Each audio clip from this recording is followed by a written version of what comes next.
Hello and welcome to episode 7 of Never Mind the Dam Busters. We finally sorted our tech issues, thankfully, so hopefully the sound quality is going to be much better from here on in. And James and I have been really looking forward to this episode. We're going to be chatting to the wonderful Dr. Sarah-Louise Miller today about the Avro Lancaster. Sarah-Louise is a historian, author and media consultant specialising in Second World War history. Also a researcher and an educator. She's a lecturer at the Defence Studies Department at King's College London and a visiting scholar in the Faculty of History at the University of Oxford. Sarah is the author of 2 books, The Women Behind the Few, and her new book, The Lancaster Story, was published at the end of May. And that's what we're going to be talking about today. Welcome, Sarah. Thank you so much for joining us. Hi guys, it's so nice to be able to chat with you today. Yeah, I'm really excited about this. Yeah, I've been excited too. Yeah, we've been sort of getting really excited about having you on the show. We both read the book and we both absolutely love it. But anyway, I'll let James introduce the Avro Lancaster and talk a little bit about the background to the book, etc. Yeah, so obviously the book is about the Avro Lancaster, and I mean, I'd probably say it's the most iconic bomber, RAF Bomber Command, the Second World War. Very brief summary. Entered service 1942, same time as Arthur Bomber Harris. It takes part in numerous raids, a lot of them on its own. So whether you're talking about the Augsburg raid, which is one that I've talked about quite a lot and I have a great interest in, the Dams raid, sorry to mention it, the sinking of the Tirpitz, and it also carries weapons like Grand Slam and Tall Boy, which other aircraft just can't do. So it is an incredible aircraft. It's definitely up there. The longevity has lasted in films, including the Dam Busters again, I'm going to mention, but also numerous other productions. And the BBMF obviously have an airworthy example that tours the country and has become the representation of RAF Bomber Command for many people, especially publicly. Now, I've known Sarah a good few years. She's a great friend of mine. We've worked together on a couple of projects, and I was very lucky to read an early draft of Lancaster Story and read it again. And I thought it was absolutely brilliant. I love the fact that there is, I mean, I was learning so much from it. There's so much originality, which shows fresh research. A lot of energy has gone on into this and a lot of new perspectives. I thought it was fantastic.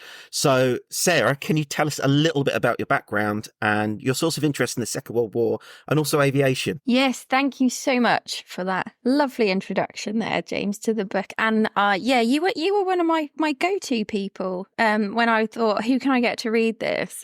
Just to, check a few things. You were top of my list, so thanks so much. Thank you. Help with that. You're my Bomber Command go-to, so thank you. I don't really know. So people always say to me, how did you get into this? And it's sort of, I'm sure you understand, both of you, it's one of those things where you can't really pinpoint a moment where it's just always been part of you. It's just always been part of who you are and what you enjoy. And I grew up kind of, going to Duxford. I grew up near RAF Marham, actually. So I constantly seeing aircraft, hearing aircraft, the tornadoes. And, Lake and Heath and Mildenhall as well. So I was just kind of fascinated. It's ironic because I'm horribly afraid of flying for quite a chunk of my life. Yeah. But I just love aircraft and I love aviation. But fun story, the Spitfire flight I did cured it. So I'm absolutely fine with flying now after being upside down in a Spit. So I recommend that as a cure. What a way to cure it. In your hand, yeah. Yeah. Yeah, I know. They just, you're halfway through a victory roll and you think, actually, these aircraft are incredibly capable. Mm-hmm. It's not going to fall out of the sky. I'm fine. And it's worked. I did a long haul and I'm fine. So fun aside there. But yeah, it was going to places like Duxford. And I think once I began to understand the involvement of particularly women, where aviation's concerned historically, because people attempted to sort of look at aviation and go, oh, yeah, women are getting into aviation. Well, actually, they've been there right from the very start. Absolutely, yeah. So it was sort of that as well, because I'm very interested in the history of women and war, being a woman and having almost joined the military myself.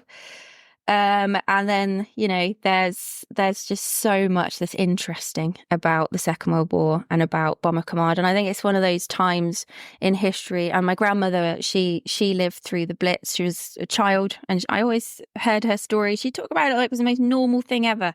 Oh, yeah, central London, got bombed, and first thing we'd do is get up, go to the bathroom and have a cup of tea. Like, it was the most normal thing. And it just fascinated me how people could live through something like that, and be so stoic about it. And so I think there's a lot of things that led to getting into it. I'm very lucky. I'm sure you do as well. I feel very lucky to be able to do something that I'm so interested in as a day job. Mm-hmm. No, completely agree. And the family aspect is key, isn't it? I think we've all experienced that as a bridge. Two of my grandparents lived through the Blitz, and like you say, there was just a casualness to some extraordinary things that were explained. And I mean, my nan said that she was especially afraid of the V weapons, but she said that was the only time she was really scared, which I thought was interesting. And again, that just drove, I want to know more about this, as a kid. Yeah. Yeah, my grandma's the same. She remembered hearing one coming over, and then she said that the most terrifying thing in the world is when the engine cut. Same, yeah. You knew you had seconds, and she had a scar on her knee where she was running from it to take cover and fell over, and she was in an air raid shelter for so long that it went septic. So I was just thinking, gosh, she was a child. She was trying to take her final exams. And then she's having to deal with that. And it's just a different kind of courage, isn't it? Just unimaginable, isn't it? We just can't even imagine what it must have been like to live through that. No. I just can't Yeah. begin to get my head around it. It's incredible. I've got a confession to make. Last night I was on History Rage and I was talking about the Avro Lancaster. And I was saying that other bombers are available. So, yeah, I'm just warning you that that's where I'm coming from. But I also have to tell you this funny story. So I got your book, Lancaster Story, off the shelf to read last Sunday. Sat and read it in one day in the garden. Fantastic. As I was lifting it off the shelf, I dropped it. It bounced. It hit my Handley Page Halifax model and knocked. Oh. So I actually feel on that bad. occasion, the Lancaster won that battle. Yeah. But yeah, apart from that, James, I'm going to send it to you, and you can glue the propellers back on with your model. Yeah, I'm up for that. Well, yeah, absolutely. Deepest apologies. I absolutely loved the book. It was really, really lovely. And there's a couple of particular topics that you covered, which I want to talk about later on in the show, which I absolutely loved the way you dealt with those. But why do you think the Lancaster overshadows all of the other RAF bombers in the cultural memory of Bomber Command and the Second World War in general?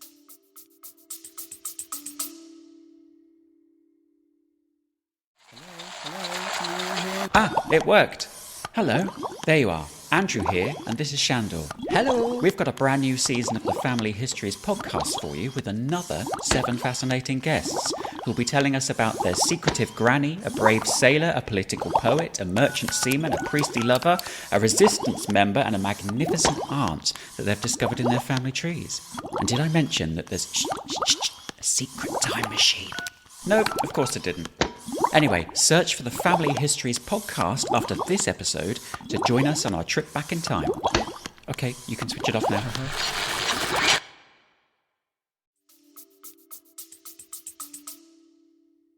I think that's a really good question, and it's one that I asked a few people when I was writing it, because I didn't go into it with the Lancaster as, my favourite aircraft in the world. And I was genuinely interested in what other people thought of it and why, because it is, isn't it? It's an icon. Absolutely. After the Spitfire.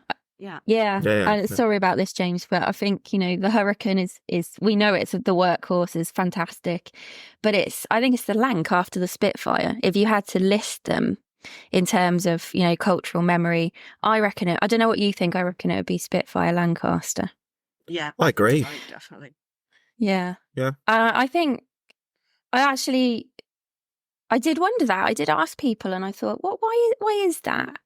And I came to the conclusion that it's a combination of things. So obviously it's incredible abilities. It's agile, it's flying characteristics. It's kind of like a Leviathan of British aeronautical engineering. And I think that might be quite secondary to the fact that as more of them were built, over 7,000 of them was it 7,377, go into service. As more and more of them go into service, more and more of them are being used. So they're more and more visible. Yeah. And they're also more and more associated with death and with the high rate of loss. So they become sort of memorialization in that way. And I sort of came to the conclusion that it was a combination of all of that. It's a very good aircraft. It's very capable. It does exactly what it's designed to do. There's lots of them, so they're visible. It's associated with the dam busters and with a lot of the major raids. If you've got more of them in the Air Force, they're going to be taking part in most of the major raids that are happening. So they're visible in history as well. And they're tied to that high rate of loss. Yeah, I mean, more people flew the Lancaster than flew any other type. So, of course, it's going to be sort of absorbed into the memories of those men as well, post-war. So just to mention the Augsburg raid again, it's a huge raid that only the Lancaster can really do because it's got the range, it's got the capability, it's the fresh new Lancaster, so it's heavily publicised. And in many ways, it ticks the boxes of things like subsequent raids, you know, the low level and the daring and the dash and the fact that it is the peak of bomber modernity and technology. I think it gets off to a start where it is heavily focused on, isn't it? And at the point where, as you say, Bomber Command is massively expanding. Yeah, I think the Augsburg raid was one of my favourites to look at, actually, because it's where it sort of flexes its muscles, and it's a foreshadowing of so much of what's to come, including the high rate of loss. Yeah, it's almost symbolic of what that aircraft is going to do and how it's going to do it, with the loss that's associated with it, which is obviously a huge part of writing about the Lancaster, and it was one of the most difficult parts to write about. Yeah, I think I said to you before, and I might have said to Jane as well. Recently I went to RAF Hendon, and they've got S for Sugar there, the B1 Lancaster. Incredible story. 137 trips, I think, ops, I should say. Yeah. And every time I look at it, I get goosebumps. And I've been going there since I was a kid. And I look at it and I just go, wow. And the things that immediately go through my mind are, what an incredible aircraft. It looks incredible. Then I think of the crews that were lost on it. And then I look at the bomb bay and I realise, gosh, all of the bombs that fell and killed, we could never work that out. And I think there is something like that about the Lancaster as well, isn't there? That it just stirs so much emotion. Yeah, it's just complicated history, isn't it? And I know you and I spoke about that, James, about how you write about such a complicated history, and a lot of other people have tackled that controversial side of its history really well. And people like James Holland, and I didn't feel that it was something I necessarily needed to labour, but I did feel that I needed to highlight the fact that it is complicated. It's not black and white. War never is. It cannot be. And I feel exactly the same. The first thing I did, actually, when I found out I was going to write this book, was I went to see all of them, all four in the UK. So I went to see the one at Duxford, and some of the lovely people there I know reasonably well, and was able to hop inside and have a look around, close your eyes and have a sniff, you know. Then I popped to see S for Sugar, of course, and walked all the way around the outside of her and just tried to take it in, and it's not possible. And then did a taxi ride on Just Jane up in Lincolnshire, because I thought that's the closest I'm going to get. Of that. Yeah. Oh, yeah. That is absolutely. Do you know what is so emotional? Yeah. I would just cry. I really would. I would just cry my head. I did. Did you? I did. It was a waterproof mascara day, Jane. It was. Yeah, absolutely. And I picked the door seat, so because I wanted to be able to hear it inside and out. So I sat in the back door, and I didn't expect it. It sort of ambushed me, because it was a research exercise. It was an academic exercise. I want to see what it feels like, what it sounds like, what it smells like. And a few minutes in, I was just gone. I was comforted by the fact that I wasn't the only one. Most people on board were. Yeah. Wow, that's really interesting. But yeah, very emotional. Then again, I suspect that many who go on the taxi ride will have that sort of either family or emotional connection to the Lancaster anyway. Yeah. And so it's quite probably unsurprising that it provokes that response, I guess. So, we kind of touched on this, but how did you get involved with the Lancaster story as a project, and what were the decisions to tell it? So, it was an odd one because I'm actually a fighter command girl. I do, dowding system and Spitfires, and I'm kind of over on that side normally. And I think in some ways I was a little bit dubious of touching Bomber Command because it is so complicated. But I was approached by Michael Imara, the press that produced the book, and they said, we'd like to produce the book, The Lancaster Story. It's the third in a series. Would you do it? And I thought about it, and I thought, you know what, actually, I've always wanted to learn more about Bomber Command and about its aircraft and how they're so capable or not in some cases. So I said yes. I said, yeah, sure. I'll give it a go. And I was kind of looking for a new research thing to get my teeth into anyway. And so that was a pretty easy decision. And then I sort of approached it as, okay, I want to learn about this, but I want to learn about it the right way because I want to tell a story. And I think one of the things that people have mentioned along the way is that, do we really need another book about the Lancaster? Because there are already a few out there. And of course there are. I used a lot of them in the research to write it. But what I wanted to do was write a history of the Lancaster that included as many people in the cross-section of what it takes to get an aircraft like that airborne and to get it down again safely, or not, as the case may be, as possible. And there are I went and talked to some of the ground crew, the BBMF, and one of them, he said, I feel like there are lots and lots of people in the story of that aircraft that just don't make it into its history. People like the WAAF that are cooking breakfast on a bomber station. You don't get airmen inside an aircraft for 8 or 9 hour journeys if you don't feed them.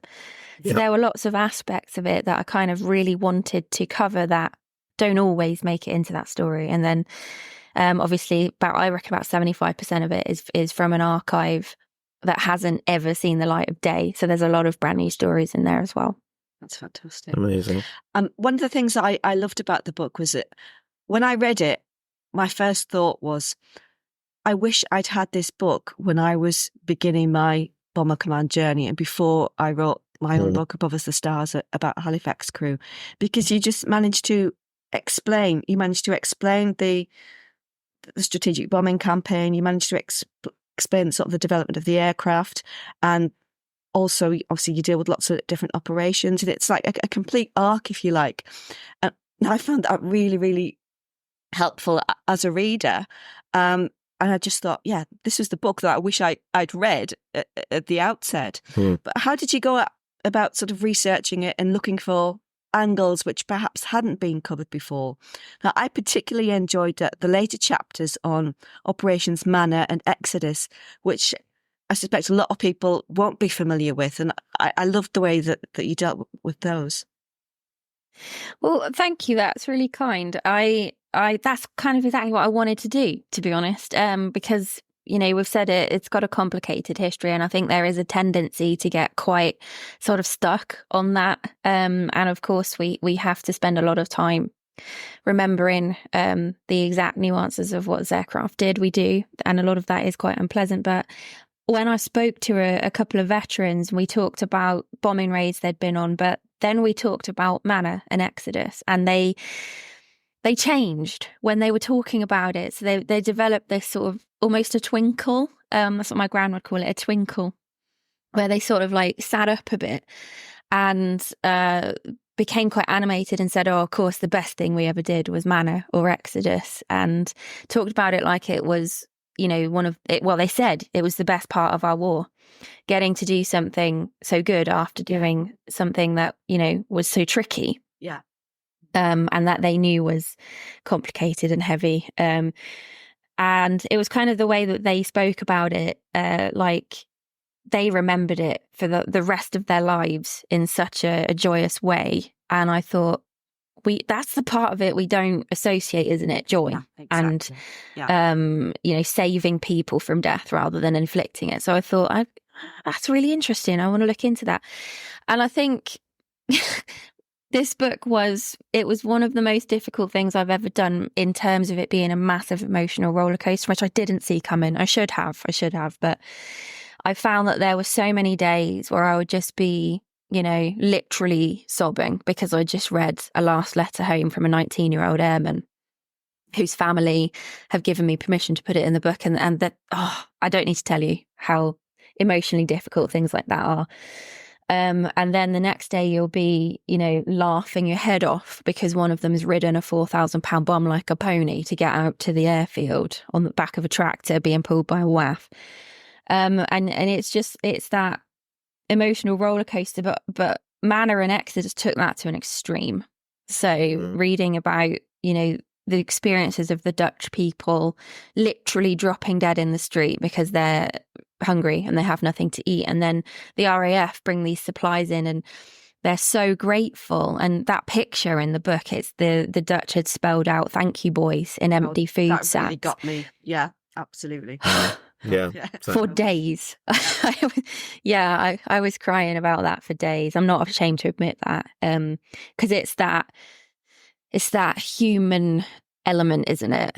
The humanity in war. Which I think with the Lanc you tend to talk a lot about the lack of, and it surprises you to find that it did something so good.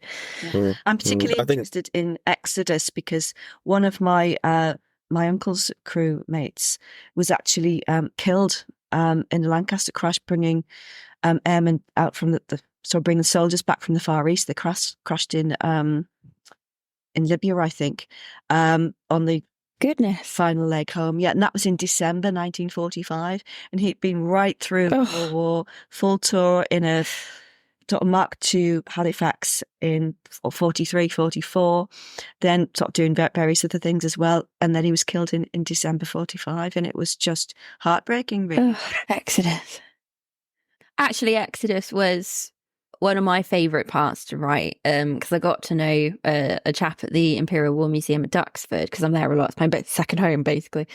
But his great-grandfather was one of the POWs who'd been brought home in EXODUS, a guy called Lawrence Leishman. Just talking to him and his family. And he said something to me that really struck me. He said, when I said to him, "What does the Lancaster mean to you?" And he says, "Without the Lancaster, my great-grandfather, he wouldn't have been brought home and my whole family wouldn't exist. Everybody that I love wouldn't be here." And I thought that was just really striking to see it from the point of view of somebody who's brought home by the Lancaster is a different angle. And I think EXODUS and MANNA, I think we really need to know more about them. We need to understand that the Lancaster has, another side to its history, a really important side, a life-saving side. And that was what I wanted to do. I wanted to tell that part. Yeah, as we've touched on, it just doesn't usually get mentioned. That's wonderful. Yeah. So I want to chat a little bit about your first book. We've mentioned it already, The Women Behind the Few. I really enjoyed it. That old thing. That old thing, yeah. I mean, mainly talking about the Women's Auxiliary Air Force, the WAAF, and especially the role in RAF intelligence. Can you tell us a little bit more about that book, how it came about, etc.? Yes, that book is, your first book is probably, maybe Lydia's, maybe Jane's different. Your first book is the one that you really treasure. It's not that you don't treasure the others, but that book is a part of me and it always will be. It was my MPhil thesis, actually, and I managed to turn it into a book because I felt that it was just too important to keep to an academic thesis where, a handful of people might download it. I wanted it out there, and I was very, very lucky to be able to find a publisher and an agent that felt the same way. But the Women's Auxiliary Air Force, to me, are just insanely brilliant. So 250,000 women over the course of the Second World War, and you tend to get this narrative where women are concerned with the war, where they were nice to have around, the support act. I mean, it's got the word auxiliary in the title, which means to support.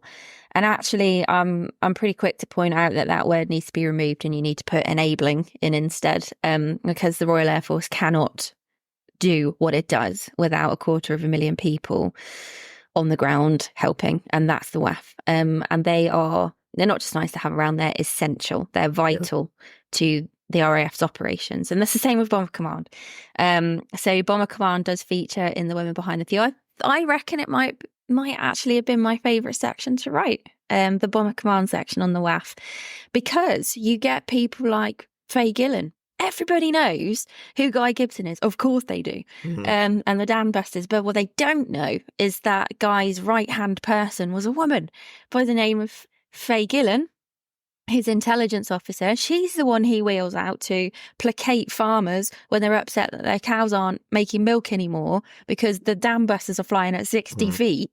Faye is the one who does a lot of the kind of the heavy lifting, essentially, in the local community to help with the practice raids. And she actually goes on a couple with the dam busters, but nobody knows her name. And then you've got the map makers and the model makers and the intelligence officers and all the people behind the scenes in Bomber Command who literally make these raids possible, make them happen the way that they do strategically. And I think that that's just incredibly important and completely overlooked a lot of the time. And you saw the models as well, didn't you, of the dams? Yes, yeah, the IWM have still got a couple. Yeah, they have. So they had like ropes around them because they're obviously very, very precious. And I was kind of leaning as far over the rope as it's possible to do. And I think the chaps looked a bit nervous. I was going to face plant the thing, but I couldn't believe I was that close to it, you know? When you read about the hours of work that went in and the fact that people like Winston Churchill's daughter, Sarah, are involved at RAF Bomber with aerial reconnaissance and interpretation. That's what goes into things like that. And it's there right in front of you. It's amazing. Yeah, it's a fantastic story. I must admit, thinking back, you know, you think, what would I have done in the war? If I'd been around then, I would have loved to have worked in RAF intelligence. That would have been my thing, definitely. I've thought that too. And then I thought, that's a lot of responsibility. I'm not sure if I would crack under that kind of strain. You want to think not, don't you? Yeah. You'd probably be much better at it than me.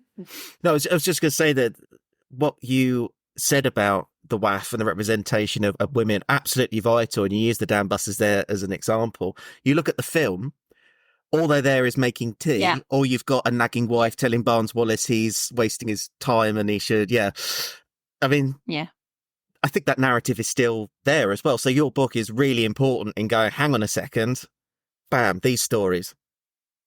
Yeah, I am always hesitant when something new comes out, naming no names. And you think, will they get it right this time? Will they put women where they should be in this story this time? And I think pretty consistently the answer to that is no. And I'm waiting for that to be done well. And in the meantime, the book is trying to get that point across. So don't want to get too academic about it because, it's easy to get on a soapbox, isn't it? But I'm trying to kind of reconceptualize ideas of what women actually did in the Second World War, because they were not just making tea and sandwiches. They were at the heart of a lot of military operations. And we're not just talking RAF, we're talking Navy, Army.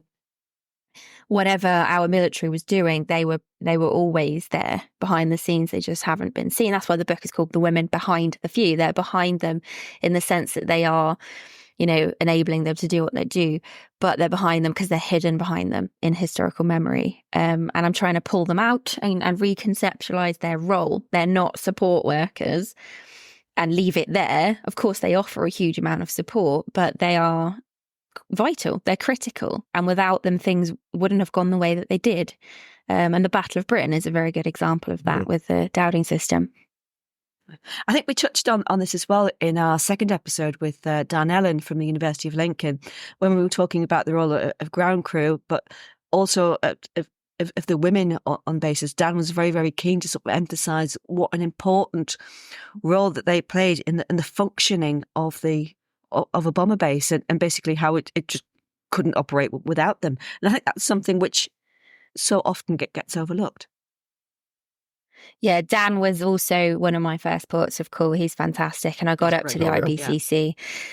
Dan's work was some of the first I consulted when I did my MPhil, actually, as a green student. Came across Dan's work, his thesis on ERCs and WAAFs. And it's always good to find people who kind of, get it, and you can talk to them about it and throw ideas around. And I was really glad to have Dan's input as well. He's fantastic. We're going to have him on again, aren't we, to talk about LMF and stuff, I think. So what's next for you then, Sarah? What have you got planned next?